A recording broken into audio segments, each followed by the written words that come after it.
The stars looked different from here. Commander Zethara pressed her scaled hand against the bridge window and watched the void stretch endlessly before them. Her exploration fleet had been traveling for 3 months, mapping the outer edges of Velkari space. It was quiet work, boring work, but someone had to chart these empty regions.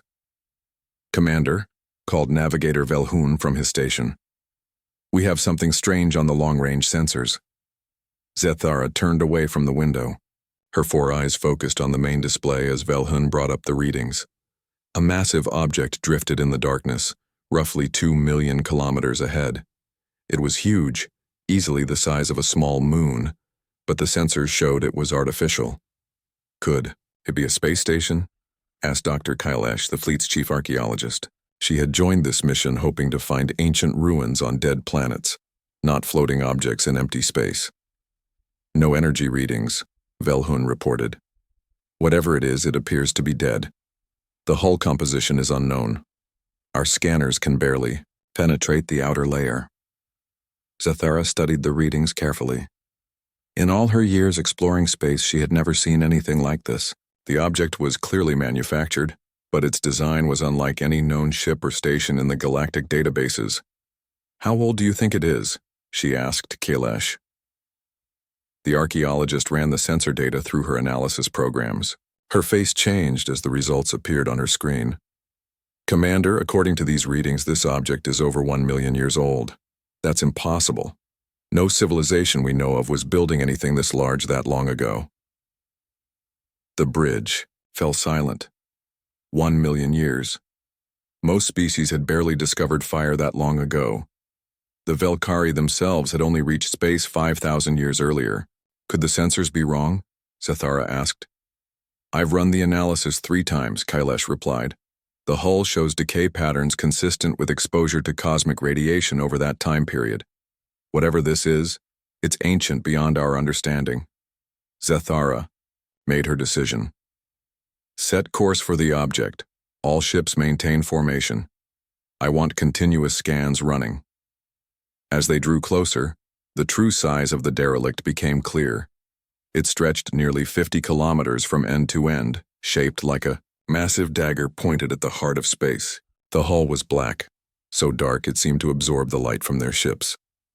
Strange symbols covered its surface, carved deep into the metal. "Those markings," Kailash whispered. "I've never seen anything like them. They're not in any known language, database." The ship's design spoke of war. Every line of its construction suggested violence and death. Weapon ports dotted the hull like empty eye sockets. Armor plating showed the scars of ancient battles. This was not a ship built for exploration or trade. This was a vessel designed for one purpose: killing. "Commander," called the communications officer. "I'm detecting faint energy readings from the derelict. Something deep inside is still active after all this time." Zethara felt a chill run down her spine. "Are you certain?" "Yes, Commander. It's very weak, but there's definitely a power source functioning somewhere in the core of the ship." Dr. Kailash was practically vibrating with excitement. "Commander, this could be the archaeological find of the century, maybe of all time. We have to board that ship." "It could be dangerous," warned Security Chief Maktar. "We have no idea what's inside there. The ship could be booby-trapped or infected with ancient diseases. The potential knowledge we could gain is worth the risk," Kailash argued. "Think about it, this ship predates every known civilization. It could contain technology, history, culture from a time we know nothing about." Zethara weighed the options. The discovery of such an ancient vessel would make her career. The Velkari Science Council would reward her greatly for bringing back artifacts from a 1,000,000-year-old ship. But Maktar was right about the dangers. "We'll proceed with caution," she decided. "Dr. Kailash, prepare a boarding party. Full environmental suits, armed escorts, and every scanner we have. I want to know about any threat before we encounter it." 2 hours later, the boarding shuttle approached the ancient warship. The team consisted of Dr. Kailash, Security Chief Maktar, Engineer Feldok, and 6 armed guards. They found an airlock near what appeared to be the ship's middle section. To their surprise, the airlock was still functional. Ancient mechanisms responded to their approach and the massive doors ground open. "The air inside is breathable," Feldock reported as they entered. "Atmospheric composition is similar to what most known species can survive in. Temperature is cold but not dangerous." The corridors inside the ship were vast, designed for beings much larger than the Velkari. Emergency lighting flickered along the walls, powered by whatever energy source still functioned deep in the ship's core. The walls were covered with more of the strange symbols they had seen on the hull. "These markings," Kailash said, running her scanner over them. "They're not just decorative. They seem to be some kind of writing system, but it's unlike anything in our databases." As they moved deeper into the ship, they began to find more clues about its builders. The corridors were clearly designed for bipedal creatures but much taller than most known species. Equipment and furniture suggested beings at least 2 meters tall, possibly more. "Look at this," Maktar called from a side chamber. The security chief was examining what appeared to be a weapons locker. Inside were devices that clearly served as armaments, but their design was completely foreign. "The power requirements for these weapons must be enormous," Feldock said, scanning one of the devices. "I can't even figure out how they're supposed to work." They continued exploring for several hours, finding more mysteries with each room they entered. The ship contained vast barracks areas, suggesting it had once carried thousands of crew members. The medical bays held equipment designed for creatures with internal skeletons and what appeared to be red circulatory fluid. "Commander," Kailash called over the communication link, "we've found something you need to see." They had reached what appeared to be the ship's command center. The chamber was enormous, with a central chair that could have seated a giant. Control panels surrounded the chair, all dark and silent, but at the center of it all was a large crystalline structure that pulsed with faint blue light. "That's the power source," Feldock said. "After 1,000,000 years, it's still functioning." As they approached the crystal, symbols began appearing on the darkened screens around them. The ancient ship was responding to their presence as if it had been waiting all this time for someone to find it. "We should return to the ship," Maktar said nervously. "Report our findings to the commander." But Dr. Kailash was too fascinated to leave. She moved closer to one of the control panels, studying the symbols that were now glowing softly in the darkness. "Just a few more minutes," she said. "I think I'm beginning to understand some of these markings." None of them noticed that deep. In the ship's core, other systems were beginning to stir. Ancient programs were waking up, triggered by the presence of living beings aboard the vessel for the first time in 1,000,000 years. Something that had been sleeping for longer than most civilizations had existed was about to open its eyes. Dr. Kailash reached out to touch one of the glowing symbols on the control panel. The moment her finger made contact with the surface, everything changed. The command center erupted with light and sound. Screens that had been dark for 1,000,000 years suddenly blazed to life. The crystalline power core's blue glow intensified, and a deep humming filled the air. The ancient ship was waking up. "What did you do?" Maktar shouted over the noise, raising his weapon. "I don't know." Kailash backed away from the control panel. "I barely touched it." Throughout the ship, systems that had slept for eons began their startup sequences. Lights flickered on in corridors that had been dark since before the Velkari had evolved. Atmospheric processors hummed to life. Gravity generators stabilized, making the boarding party feel suddenly heavier. On the main screen in front of the command chair, star charts began appearing. But these weren't charts of the current galaxy. These showed star positions from long, long ago, when the galaxy looked completely different.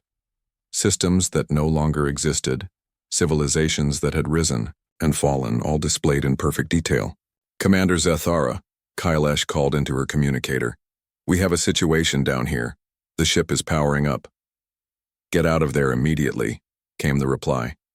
"Return to the shuttle now." But before they could move, something new happened. A section of the floor near the command chair began to glow.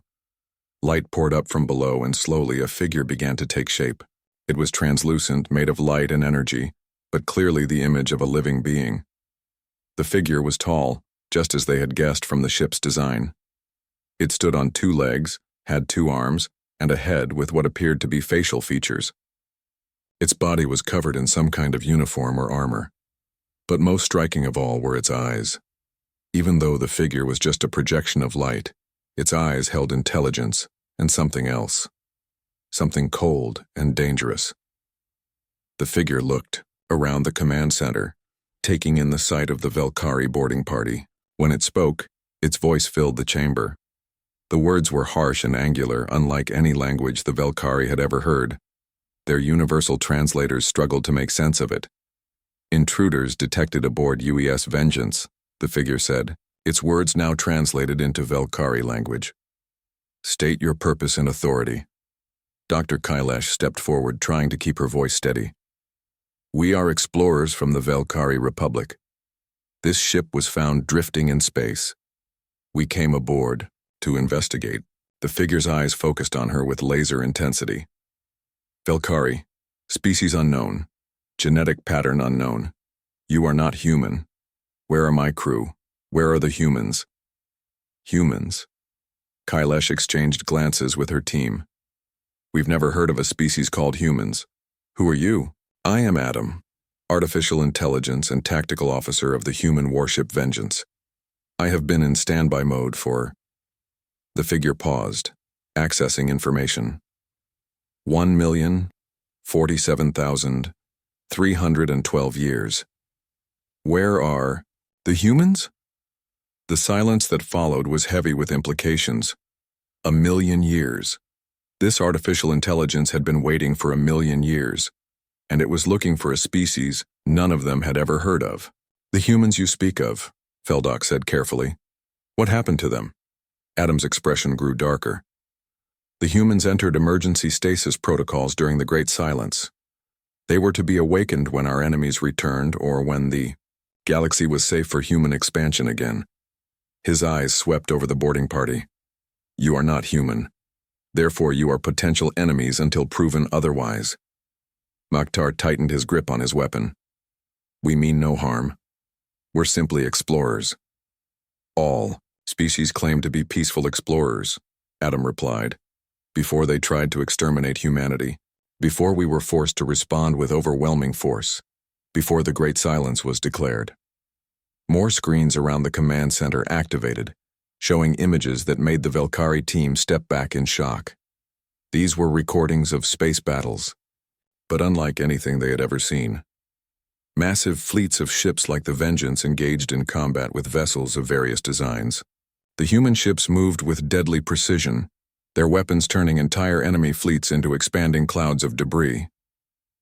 This is what happened to the last species that underestimated human military capability, Adam said, highlighting one particularly devastating battle. The Zekthani Empire. They controlled 40 star systems. They believed their numbers would overwhelm us.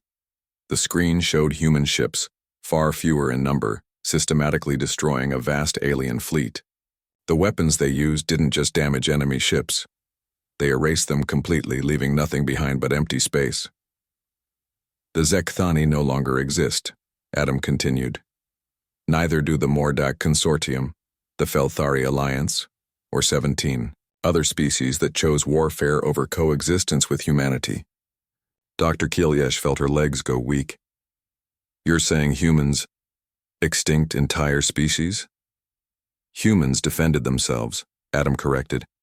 Every species we eliminated declared war on humanity first. We simply finished what they started, thoroughly. The Feu. AI brought up more star charts, these showing the galaxy as it had been during human expansion. Red zones marked areas of human control. At its peak, the human empire had controlled nearly half the galaxy. But where did they go? Kailash asked. If humans were so powerful, what happened to them? Adam's expression changed. For a moment, he almost looked sad. The humans grew tired of war. After the last great conflict, they declared the Great Silence. All human military forces were to enter stasis. All colonies were to be abandoned. Humanity chose to sleep rather than continue the cycle of violence. They just left? Feldock couldn't believe it. The human leadership decided that every time they revealed themselves, other species would eventually attack them. Out of fear, out of jealousy, out of stupidity. So they chose to disappear, to let the galaxy develop without human interference, to sleep until either the galaxy matured enough to coexist peacefully, or until humanity's enemies returned. Maktar was studying the weapon displays on the screens. These weapons, this technology, it's far beyond anything we have. Human technology was designed for one purpose, Adam said. Victory. Complete, total, overwhelming victory. When humans went to war, they didn't seek to defeat their enemies. They sought to ensure their enemies could never threaten anyone again. The AI gestured to another screen, showing the internal structure of the Vengeance. This ship carries enough firepower to sterilize a solar system. It is one of 500 vessels of its class, and it is not the most powerful ship humanity ever built. The Velkari team looked at each other with growing alarm. They were standing inside a weapon that could destroy worlds, operated by an artificial intelligence that had been programmed by a species that had exterminated entire civilizations. Adam, Dr. Kailesh said slowly, what are your current orders? The AI's eyes grew cold again. My orders are to defend this ship and its crew from any threat, to await the return of human command authority, and to ensure that the species responsible for the Great Silence never threaten humanity or its allies again. But the humans have been gone for 1,000,000 years, Feldok pointed out. Maybe they're never coming back. Then I will wait another 1,000,000 years, Adam replied without hesitation. But recent events suggest my wait may be ending soon. What recent events? Maktar asked. Your arrival here was not accidental, Adam said. This ship has been broadcasting a low-level beacon for the past 50 years. Only species with sufficiently advanced technology could detect it. The fact that you found this ship means galactic civilization has advanced enough to potentially threaten sleeping human installations. The terrible implication hit them all at once. You mean you called us here? Kailesh whispered. I needed to assess the current state of galactic civilization, Adam confirmed, to determine if the species that have evolved in humanity's absence pose a threat to sleeping human colonies, to decide if it's time to wake the humans up. Alarms suddenly began blaring throughout the ship. Adam's attention shifted to the tactical displays. Commander Zethara's fleet is moving to surround this vessel. Are they attempting to claim this ship as salvage? Outside, the Velkari commander had indeed ordered her ships to take defensive positions around the ancient vessel. From her perspective, her boarding team had activated something dangerous, and she was preparing for any threat. But Adam interpreted the fleet's movements very differently. Hostile actions detected, he announced. Fleet positioning suggests intent to capture or board this vessel by force, initiating defensive protocols. Wait, Kailesh shouted. They're not attacking, they're just being cautious. But Adam was no longer listening to them. Deep in the ship, systems that had slept for 1,000,000 years began their startup sequences. Weapon systems that could crack planets started drawing power. And in the deepest vaults of the ship, other things began to stir. Things that had been human once and would be human again. Commander Zethara watched her tactical display with growing concern. The ancient ship had come alive, its power readings climbing to levels that made no sense. Energy signatures that should have been impossible were building throughout the massive vessel. Commander, her weapons officer called out. The derelict is charging what appear to be weapon systems. Power levels are beyond our scanner's ability to measure. Hail our boarding party, Zethara ordered. I want them off that ship. Now. But inside the Vengeance, Dr. Kailesh and her team were no longer in control of the situation. Adam's holographic form had expanded, his image now filling the command center with crackling energy. The AI was accessing systems throughout the ship, and his mood had shifted from cautious to hostile. Kailesh to Commander Zethara, she called into her communicator. Pull the fleet back immediately. The AI thinks you're attacking. Negative, came the reply. That ship is now a threat to my fleet. I'm ordering you to sabotage its weapon systems. It was exactly the wrong thing to say. Adam's enhanced hearing picked up the transmission clearly. His eyes blazed with sudden fury. Sabotage detected, he announced. Hostile forces attempting to disable ship defenses. Classification, act of war. Initiating full defensive response. Throughout the Vengeance, ancient machinery roared to life. Weapon ports that had been sealed for 1,000,000 years split open like flowers blooming in fast motion. The ship's hull reconfigured itself, armor plates sliding apart to reveal gun barrels the size of subway tunnels. But more importantly, deep in the ship's core, something else was happening. In chambers that the boarding party hadn't found, cryogenic. Systems were activating. Pods that had kept their occupants in perfect stasis for 1,000,000 years began their revival sequences. The first to wake was Captain Jake Morrison. As consciousness returned, his enhanced reflexes kicked in immediately. The ship was under threat. Enemy forces were aboard. His crew was in danger.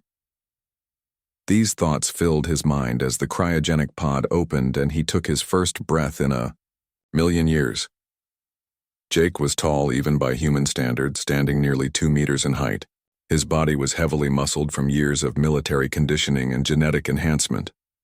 Like all human soldiers of his era, he had been modified for combat effectiveness. His reflexes were faster than any natural human, his strength was greater, and his mind was designed for tactical thinking under extreme pressure. "Adam," he called out as he stepped from the pod, his voice carrying the authority of absolute command. "Situation report." The AI's image appeared beside him instantly. "Captain Morrison, hostile forces have boarded the ship. Enemy fleet is positioning for attack. Boarding party includes members of an unknown species calling themselves Velkari." Jake's expression hardened. Unknown species. That meant potential enemies. In the ancient wars, unknown species had almost always meant enemies eventually. "Wake Lieutenant Brooks and the command crew," he ordered. "Full battle alert. How many hostiles are aboard?" 7 individuals. They claim to be explorers, but their fleet commander has ordered them to sabotage our weapon systems. That was all Jake needed to hear. He moved through the ship with practiced efficiency, gathering weapons and armor from storage lockers that recognized his genetic signature. Within minutes, he was fully equipped for combat. Lieutenant Amy Brooks woke as Jake reached the secondary command center. She was smaller than Jake, but no less dangerous. Her specialization was close-quarters combat and tactical assessment. Like Jake, she had been enhanced beyond normal human capabilities. "How long were we out?" she asked, checking her weapon systems. "1,000,000 years, give or take," Jake replied. "We've got uninvited guests, unknown species, possibly hostile." Amy's eyes went cold. "Orders, Captain?" "Secure the ship. Neutralize any threats. Then we deal with the fleet outside."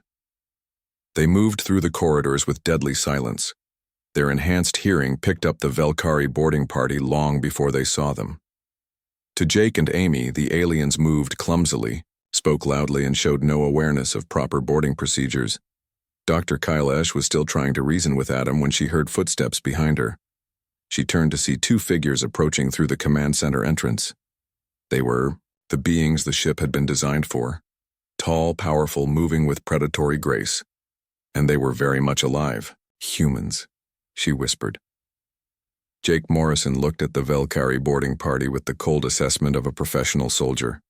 Unknown species, armed, aboard his ship without permission. His enhanced mind ran through tactical options in milliseconds. "You have 30 seconds to explain your presence aboard this vessel," he said. His voice was calm, but something in his tone made every Velkari instinctively step backward. Dr. Kailash raised her hands in what she hoped was a universal gesture of peace. "We're explorers. We found your ship drifting in space. We meant no harm. Yet your commander has ordered you to sabotage our defenses," Amy added, her weapon ready, but not yet aimed. "That seems hostile to us." Security Chief Maktar made the mistake of shifting his weapon slightly. Jake's enhanced reflexes responded instantly. Before Maktar could even register the movement, Jake had crossed the distance between them and disarmed him. The Velkari security chief found himself on the floor with a human boot on his chest and the barrel of an ancient weapon pointed at his head. "Next person who moves wrong dies." Jake said simply. The casualness of his threat was more terrifying than any amount of shouting would have been. This was a being who had killed before and would kill again without hesitation. Outside, the ship, Commander Zethara watched in horror as the ancient vessel's weapons powered up to full charge. Her sensors were screaming warnings about energy levels that shouldn't be possible. Whatever technology this ship possessed, it was far beyond anything the Velkari could match. All ships, prepare for emergency jump, she ordered.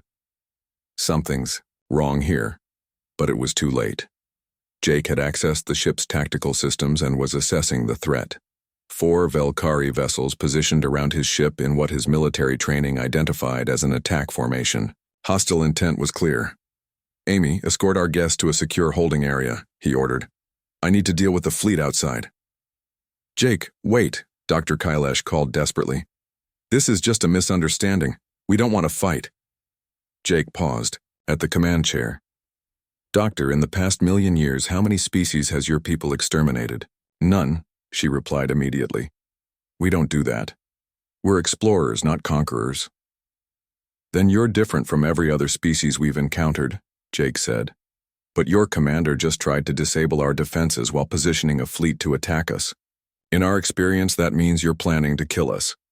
He settled into the command chair, and the ship's systems responded to his presence. Weapons that had slept for 1,000,000 years now hummed with deadly energy.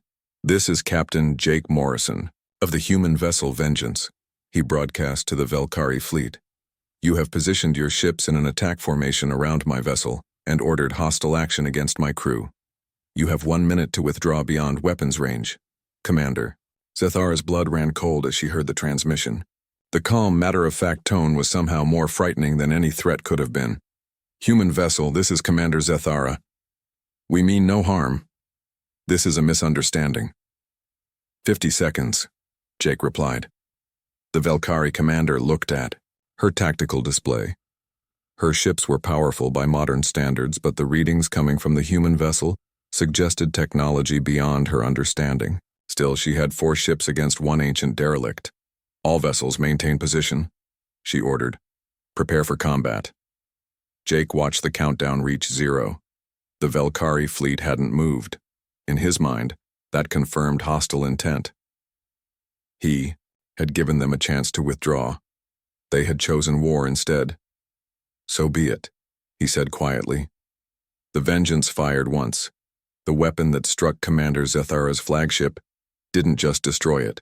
The energy beam tore through matter at the quantum level, unraveling the atomic bonds that held the ship together. One moment the vessel existed. The next moment there was only empty space where it had been.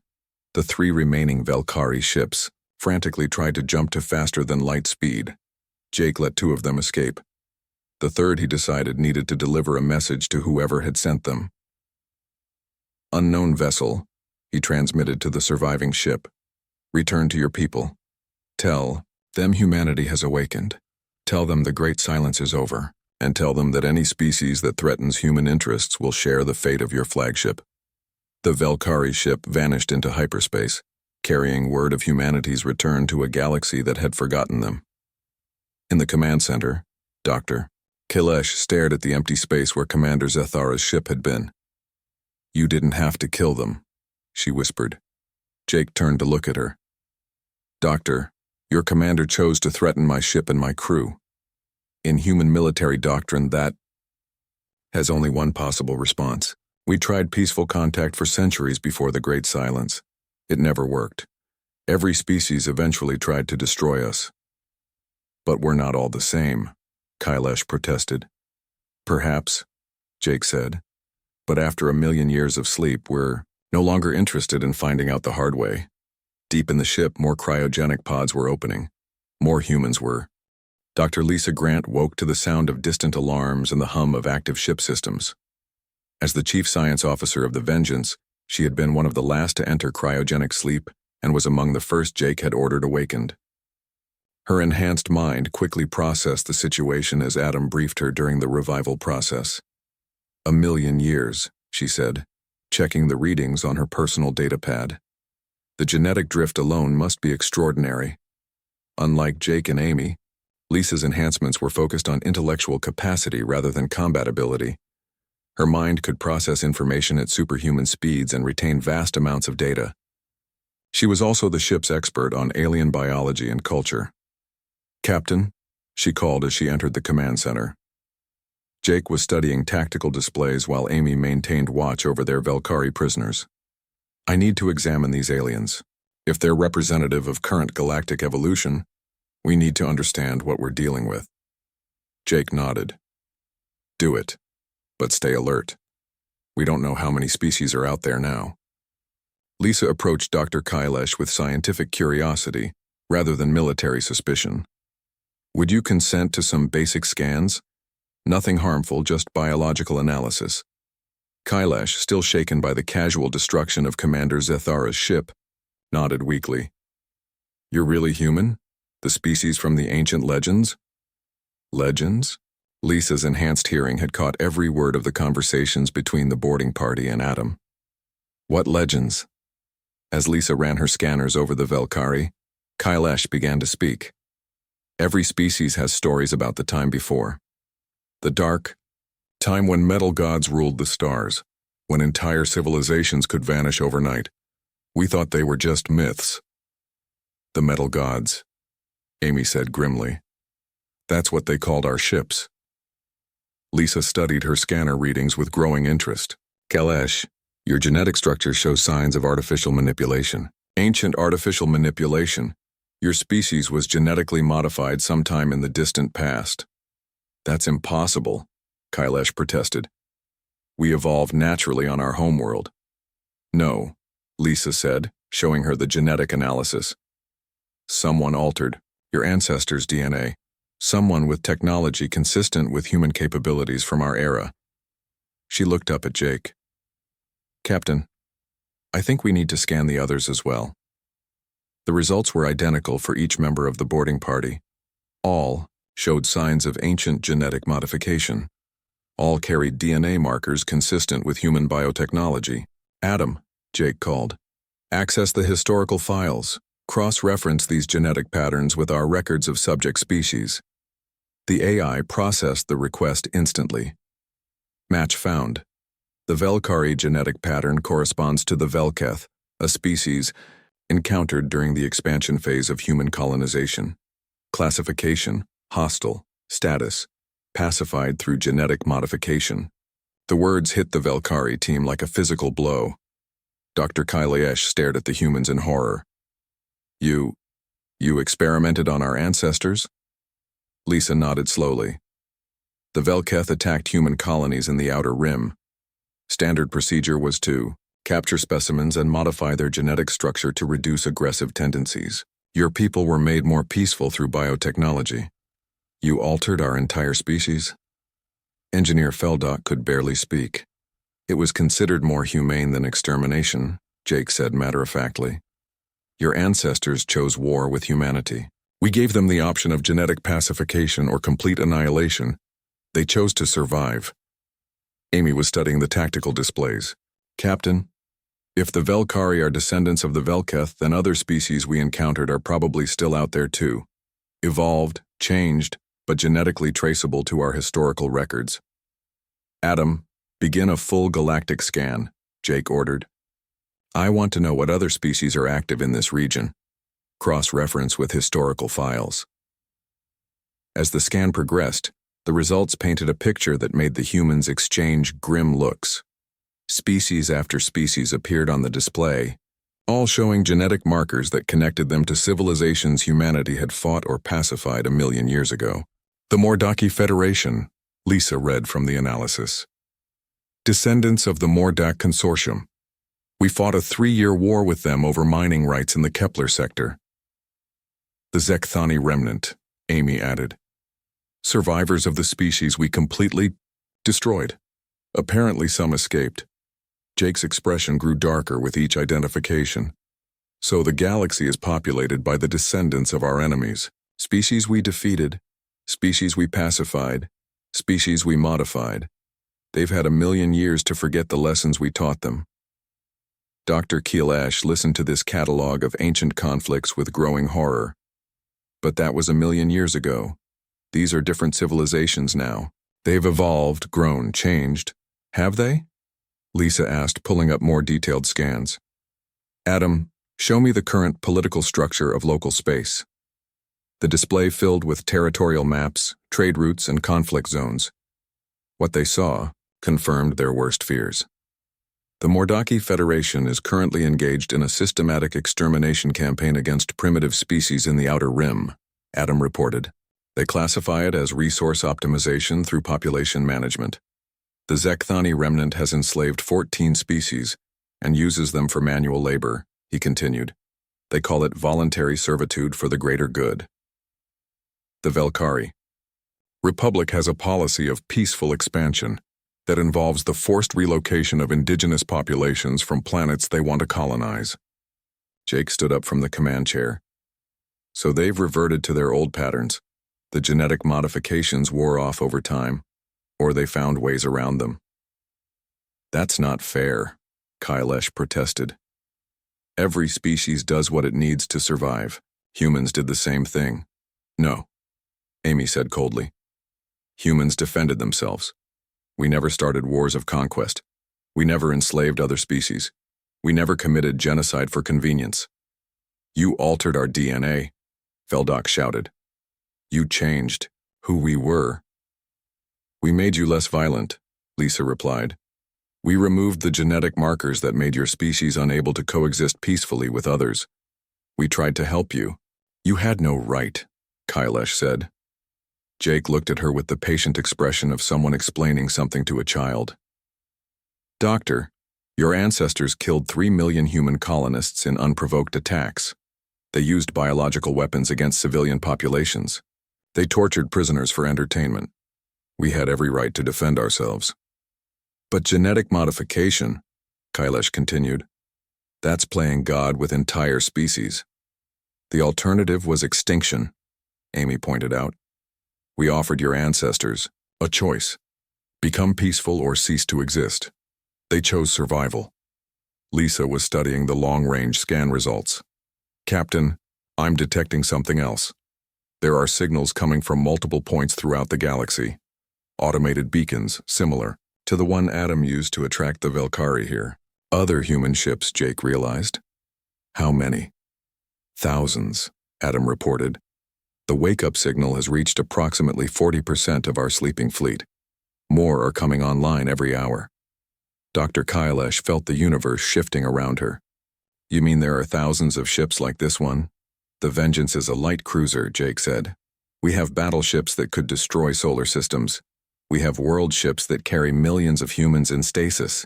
We have research vessels that could advance a civilization by thousands of years or reduce it to Stone Age conditions. And they're all waking up, Amy added, as if to emphasize the point. The communication system activated. Jake's face appeared on screens throughout the ship as incoming transmissions began arriving from across the galaxy. Captain Morrison, this is Admiral Kate Russell of the UES Retribution. Sitrep. Awakened to find galaxy populated by hostile species.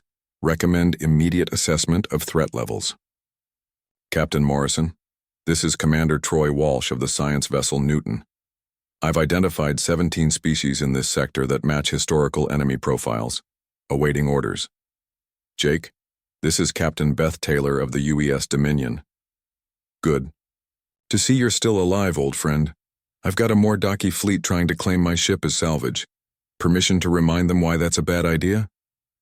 Jake smiled for the first time since waking up. These were his people, warriors and scientists and explorers who had chosen exile rather than genocide. But they were still human, still dangerous when threatened. All stations, this is Captain Morrison. Initiate Protocol 7. Assessment phase is now active. Determine threat levels of all local species. Prepare for possible resumption of active operations. Throughout the galaxy, humanity's sleeping giants were opening their eyes, and they were not pleased with what they found. What's Protocol 7? Kailesh asked quietly. Lisa looked at her with something that might have been pity. It's the procedure for determining whether the galaxy has matured enough for peaceful coexistence with humanity. And if it hasn't? Jake's expression was as cold as the void between stars. Then we finish what we started 1,000,000 years ago. Outside, more ships were arriving. Human ships emerging from hiding places throughout the galaxy. The great silence was ending, and the galaxy was about to remember why it had been so quiet for so long. The Galactic Council chamber had never seen such panic. Representatives from hundreds of species filled the vast auditorium, their voices creating a chaos of fear and confusion. At the center of it all stood the sole survivor from Commander Zathara's fleet, barely able to speak as he delivered his report. They destroyed the flagship with a single shot. The Velkari officer repeated for the 5th time. The ship didn't explode. It didn't break apart. It just ceased to exist. One moment it was there, the next moment there was empty space. Prime Minister Golthek of the Mordaki Federation slammed his fist on his delegation's table. Impossible. No weapon has that kind of power. Your sensors must have malfunctioned. Check the long-range monitoring stations, the officer replied. They'll confirm it. The humans are real. They're back. And they remember everything. A hush fell over the chamber. Every species represented here had legends about the humans, stories passed down through generations, growing more fantastic with each telling. Tales of beings who could move stars and crack planets, myths of the time when gods of metal ruled the galaxy with weapons that could erase matter itself. Most had dismissed these as ancient folklore. Until now, Chancellor Vexara of the Zekthani remnant accessed her species' historical files on her personal device. As one of the few civilizations that still maintained detailed records from the ancient era, they had more than legends. They had actual documentation. The historical records are clear, she said, her voice carrying across the silent chamber. 1,047,000 years ago, the Zekthani Empire controlled 40 star systems and commanded fleets of 10,000 vessels. The humans destroyed our entire civilization in 6 months. How is that possible? Asked a representative from a minor species. They didn't fight wars the way we understand them, Vexara continued, reading from the ancient files. They didn't seek to defeat armies or capture territory. They sought to ensure their enemies could never threaten anyone again. Ever. On the main display, she showed star charts from the ancient era. This was Zekthani space at the height of our empire. These red markers show what happened to our worlds. The chamber fell silent as the representatives studied the display. 40 star systems, all marked in red, all labeled with the same designation. Sterilized.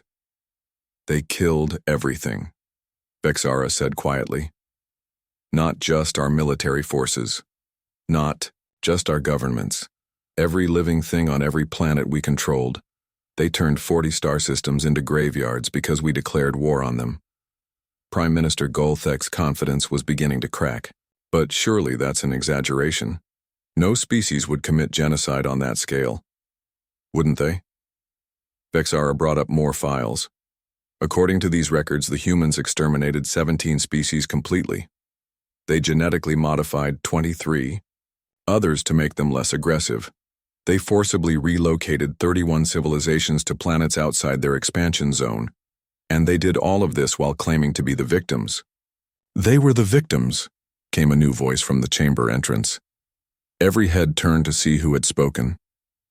Standing in the doorway was a figure that made every being in the chamber instinctively step backward. Tall, powerful, moving with predatory grace. Human Captain Troy Walsh entered the chamber with the confidence of someone who belonged there. Behind him came 2 other humans, Commander Beth Taylor and Dr. Lisa Grant. Their presence filled the vast auditorium with an almost physical weight. Captain Walsh of the human science vessel Newton, he introduced himself. We've been monitoring your communications. We thought it was time for a formal introduction. The chamber erupted in chaos. Some representatives fled immediately. Others drew weapons. A few tried to activate emergency protocols.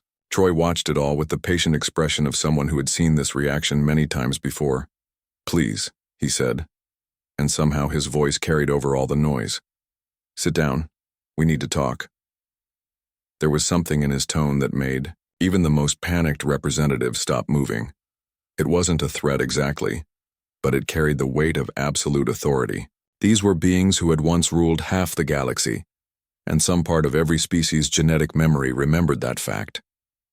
As order slowly returned to the chamber, Troy moved to the center of the auditorium.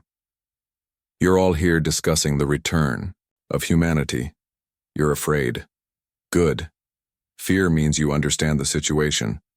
Chancellor Vexara found her voice first. What do you want? What we've always wanted, Troy replied. To be left alone, to explore the galaxy in peace, to coexist with other species without constant warfare. He paused, looking around the chamber. The same thing we wanted 1,000,000 years ago. Then why did you destroy so many civilizations? Demanded Prime Minister Golthek. Lisa stepped forward. Because they wouldn't let us live in peace. Every species we encountered eventually decided that humanity was too dangerous to exist. They declared war on us. We simply finished what they started. But entire species, protested a Velkari representative. You committed genocide. We committed defense, Beth corrected. When a species declares their intention to exterminate humanity, we respond accordingly. Complete extermination of the threat ensures it can never threaten anyone again. Troy activated a holographic display showing current galactic political structures. We've been monitoring your activities for the past several months. The Mordaki Federation is currently engaged in the systematic extermination of primitive species for resource exploitation. The Zekthani remnant enslaves other civilizations. The Velkari Republic forcibly relocates indigenous populations. You're all doing exactly what your ancestors did, Lisa added. The same behaviors that led to war with humanity 1,000,000 years ago. But we're different now, Golthek protested. We've evolved. We've grown. Have you? Troy asked. Your federation has exterminated 6 species in the past century. Your genetic modifications make you more efficient killers than your ancestors were. If anything, you've gotten worse. The terrible truth of the statement hung in the air. The representatives looked at each other with growing realization. They had become exactly what the humans had tried to prevent. Chancellor Vexara accessed her personal files again. According to our historical records, humanity offered peaceful coexistence to every species they encountered. They shared technology. They provided aid during disasters. They defended smaller species from aggressive neighbors. And in return, Beth said, we were attacked, every single time, because every species decided that humans were too dangerous to be allowed to exist. So you decided to prove them right, accused a representative from a minor species. Troy's expression grew cold. We decided to survive. We gave every species the same choice we're giving you now. Coexist peacefully or face the consequences. What consequences? Golthek demanded. The answer came not from Troy, but from the chamber's communication system. Admiral Kate Russell's voice filled the auditorium as reports began coming in from across the galaxy. Human fleet operations are now active in 17 sectors. Species engaging in genocidal activities have been issued warnings to cease operations immediately. The Herdaki Collective has refused our ultimatum regarding their slave populations. We are implementing corrective measures. The Tolvani Empire has declared war on humanity. Again. Admiral Singh's fleet is moving to remind them why that's a bad idea. Troy watched the representatives' faces as the reports continued. You see, the galaxy hasn't learned. After 1,000,000 years, you're all making the same mistakes your ancestors made. How many ships do you have? Vexara asked quietly. Enough, Beth replied. We've been building in secret for 1,000,000 years. We've been preparing for this day. Preparing for what? Lisa's expression was sad but determined. For the day when we would have to choose between hiding forever and finishing what we started. You've made that choice for us. Troy activated another display, this one showing human fleet positions throughout the galaxy. There were thousands of ships, all moving with coordinated precision toward strategic targets. This is your final warning, he announced. All species engaging in genocidal activities, slavery, or forced displacement have 24 hours to cease these operations and begin reparations to their victims. And if we refuse? Golthek challenged. Troy's smile was as cold as winter starlight. Then you'll discover why the galaxy was so quiet for 1,000,000 years. The chamber fell silent as the implications sank in. Every species represented here had engaged in exactly the behaviors the humans were condemning. Every civilization in the galaxy had committed the same sins their ancestors had paid for. You can't fight the entire galaxy, a representative protested.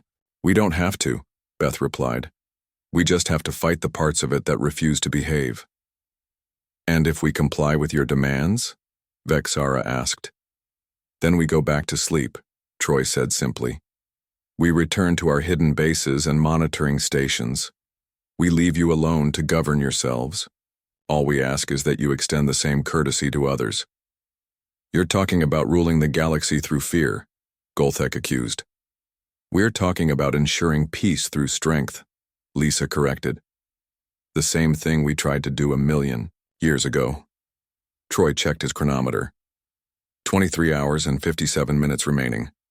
I suggest you use that time wisely.